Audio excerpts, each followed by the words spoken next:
Hey, what's up guys? Little man with a big opinion here. And in today's video, we are going to talk about why every prepper should have a library of some sorts.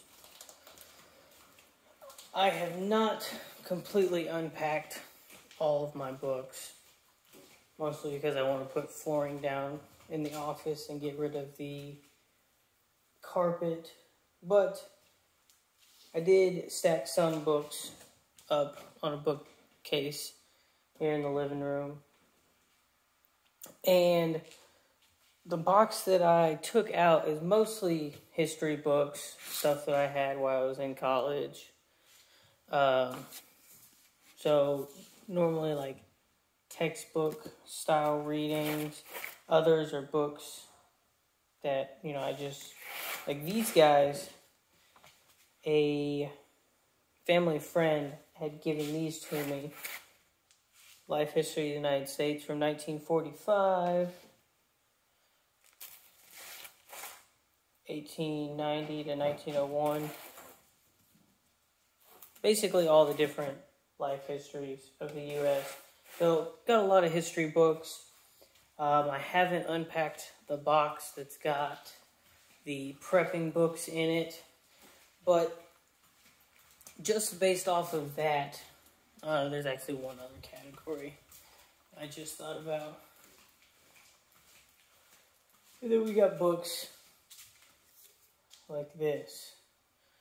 If you've never read the Great Illustrated Classics, I think they're fantastic. They throw in some pictures. I think these books are from the 80s, I believe. But just good stories. You could throw in, Harry Potter, Lord of the Rings, just nice old fiction. And those three topics of books is the point of today's video. Whole reason why you should have a library is I think you should have books of knowledge. I was a history major, so I've got a lot of history books. So that's my forte, but I'll occasionally pick up, if it's 25 cents, and that sounds very specific, but I picked up a book on algebra the other day. I'm going to take this off of this stand and put it on this stand. But picked up a book on algebra. I sucked at it. But having books of knowledge as a prepper will help you be able to instruct the next generation if need be. If society collapsed and you weren't sending kids to a teacher to learn this stuff, then you would end up having to be said teacher. A lot of what preppers plan for or base their lifestyle off of is, early America, the 1800s.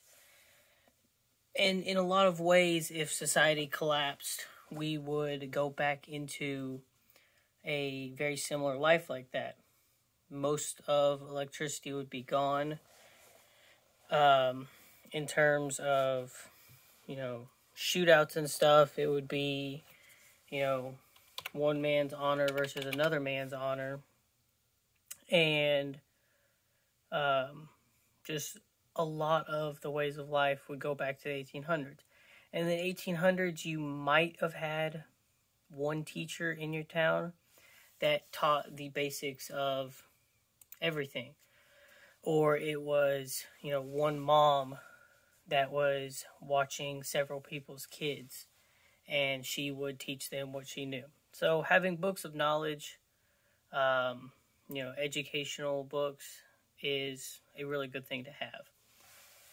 The second books that I had, which I don't have any to show you right now because I don't exactly know which box they're in, are, purpose books on prepping.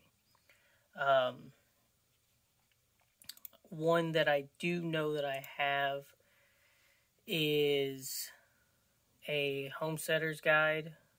I don't remember if that's the title or not. I've got a bug out vehicle book, books on like the SAS survival book, and just different things like that that are focused in on, survival. And the homesteader's book that I have pairs really nicely with that 1800s, early 1900s style of living, of taking care of yourself, not having much electricity. And it just ties into, if there was some sort of societal collapse, we would probably push back decades, if not a couple of centuries. The next style of books that I have for you will be your fiction books. I think I had one sitting over here. They're all on the floor over there. And those are only for entertainment purposes.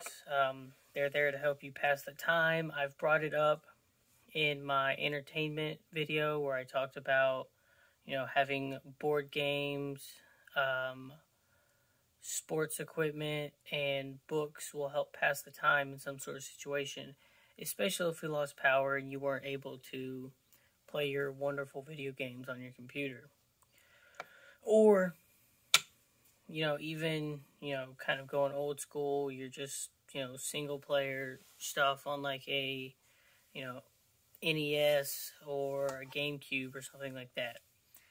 If you don't have electricity, then your only means of entertainment would be, talking with one another or pulling out a board game that doesn't require batteries. And so that's the purpose of having these, style of books. It allows you to, immerse yourself in, a world, a timeline, a galaxy, another dimension that someone's made up. And I would say that there is a good many of these books that are, worthy of the amount of time and effort that these people put into them. I can remember time reading Harry Potter every single year of high school.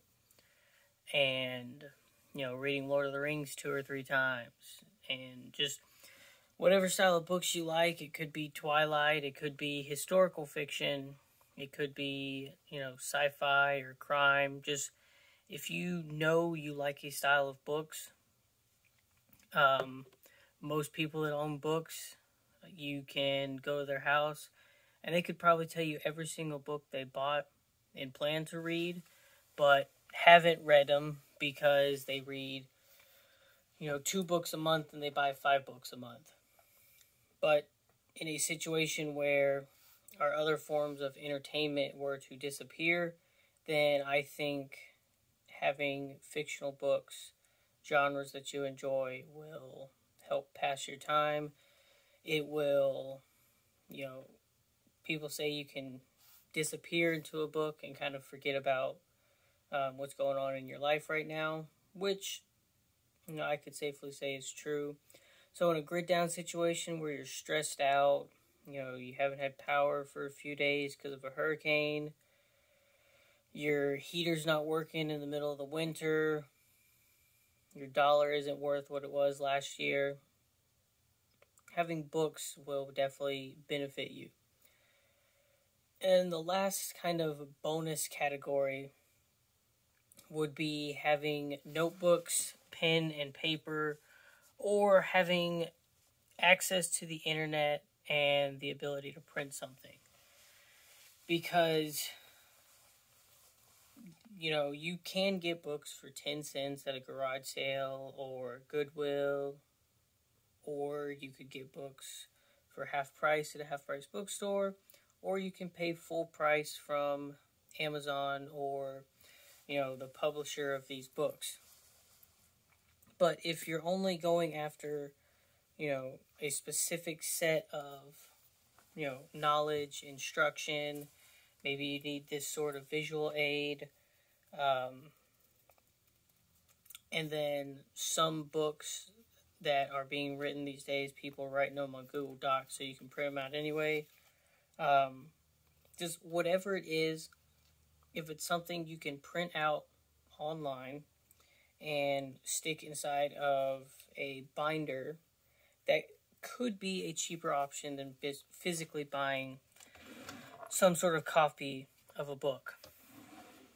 Printing out pictures that will help illustrate something, whether it's, knowledge based, it's showing you how to, solve a squared plus b squared equals c squared, or it's showing you how to make shingles for a roof.